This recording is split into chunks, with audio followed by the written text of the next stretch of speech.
حاجات لو أخدت بالك منها بإذن الله هتساعدك لو طبقتها، مش وقفت بس عند حدود المعرفة. أول حاجة، لو ما طالبتش بحقك هيرمولك أقل القليل وينتظروا منك إنك تقدره كأنه النعيم. قدر تتقدر، قدر نفسك واعرف قيمتك وطالب بحقك من غير ما تتعدى على حد، وطالب بده بكل أدب. ومن نفس المنطلق ده، لما تشتغل عند حد أو مع حد ما تحوش عنده.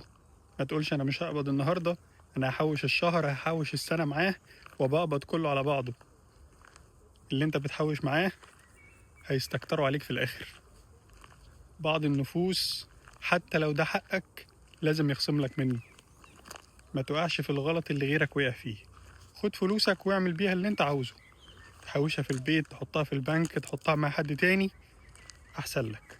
حقك لو كتر هيستكتروا عليك مع إنه حقك. اتنين، ما تحطش سعادتك في إيد حد تاني، هيرموها أو هيضغطوا عليك بيها. ولو دورت عليها ولقيتها تاني هتبقى أهدرت طاقة كبيرة جدا في حاجة كان المفروض ما تضيعش منك. سعادتك ما ينفعش تبقى في إيد حد تاني. تلاتة، القاعدة الثابتة إنهم هيكرهوا فيك اللي مش لاقيينه في نفسهم، دي قاعدة ثابتة. أربعة، ساعات بتحس إن أنت محتاج تختفي، ولكن الحقيقة أنت محتاج الشخص المناسب يلاقيك. أنت الحقيقة محتاج تتشاف.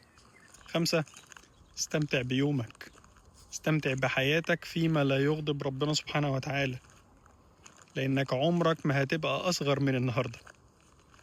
ستة، لحد ما توصل لهدفك ما تقولش لحد على حاجة.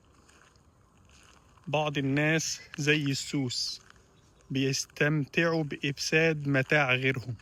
وأخيرا، اللي بيدور على السلام النفسي وسلامه النفسي عنده أكتر من الاهتمام، مش أي حد يوصل له. سلام.